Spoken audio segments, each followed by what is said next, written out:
Hello, this is Alex from phpacademy.org, and this is a video tutorial for the new Boston. Now, in this video tutorial, we're going to get to grips with the basics of creating a PHP file, what extension we're going to give it, and how we're going to set up the inside of the file to ensure that our web server deals with it correctly. Because PHP isn't part of our web server package, we may need to specify in Apache to look out for PHP files, and you can do this in your http.conf file that we've already looked at when we've set up our Apache installation. Now, PHP is server-side, so whatever you write in between PHP tags will not be able to be viewed by people. Usually, when you create an HTML document, you'd start with your HTML tags. You'd obviously do it much more correctly than this, but you'd start with your HTML tags. You'd create your body tags, and different information and different functionality of the page will go in different places. Now, in PHP, it's a lot more loosely structured, and the way we do things is we use PHP tags. Now, on their own, PHP tags look like this. So you can see that it is it's a mirror image of a less than sign first of all, then a greater than sign at the end here. In between are these question marks, and then just the words PHP. It can also be specified like this. Now, this might look a bit odd to you at first. However, what we actually do is just after PHP here, we come down and everything we want to write in PHP goes in here. So every time you set up a new page and you want to include some level of PHP in it, for example, you can combine PHP and HTML in a page.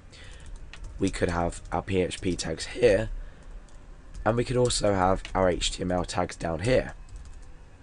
So whenever you start up a new page and you're going to include PHP, you want to create a tags like that or like that.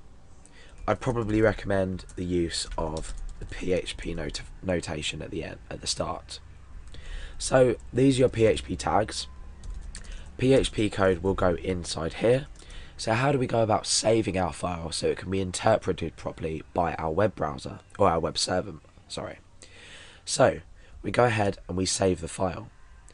Now, I have a folder inside my htdocs folder called series, and this is where the videos, or the code for the videos for the whole series, will go. I've created a particular folder here called first file. So this is how we're going to access it in our web browser. We're going to go to localhost, series, first file, and then we're going to have our file name here. So let's just call this document let's say, we'll call it index.php, because typically an Apache installation will take an index.php and index.html files as default files to be loaded inside a folder. And by that, I mean, if your file is named anything else, so I'm going to call this just for file.php for now. Remember, we're using .php. You can, just to be sure, choose all files here and enclose that in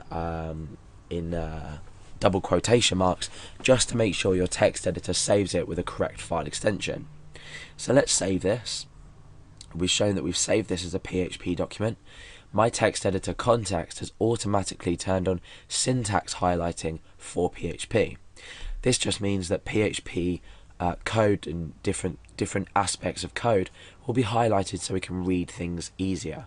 For example, variables are green, and function names are typically a grey colour, and things like keywords, so for example for each, which is a language construct, are blue. And it depends, so strings can be brown, for etc, etc. So we've got this file and we've saved that. Now if we come in here and refresh our browser, you can see that the file appears here. Now if I click on this, that's our PHP document ready to go. We can start programming and we can start displaying output to the user and calculating. And as you can see, if you've clicked to view the page source, there's nothing there. So let's combine some HTML with PHP and see what happens. And you can see now that by just including some HTML tags and refreshing the page, you can see that these actually show up. However, our PHP code will be up here. However, it won't be shown because it's interpreted by our web server program. That's where everything's sort of calculated, and then we display the output that we want using PHP. So it's a server-side scripting language as opposed to HTML, which is just tags that are interpreted by different browsers. Okay, so like I said earlier, you can name your file and give it a specific file name, or you can choose to name it index.php. So I'm going to start up some PHP tags, and I'm going to save this as index.php. Now, this is in this directory if we go back, so when I refresh, index.php will automatically be opened. We won't have this index of /series/first file. We won't be able to see the files. We'll just be presented with the index.php page. And to test this, I'm going to use a simple command in PHP to demonstrate this. I'm going to say echo, and this is my output. There's a tutorial on echo and what it does, or you'll see what it does, but how it works and a bit more information about it. So for now, I'm just going to be outputting this to the screen. So let's refresh the page. You can see that we've automatically gone to index.php. My browser doesn't show it up here, but let's just type that in manually so we can definitely see. So the page, it's automatically gone to index.php. If I just choose to go to the file, the folder I mean, is exactly the same. So these are different conventions of naming files.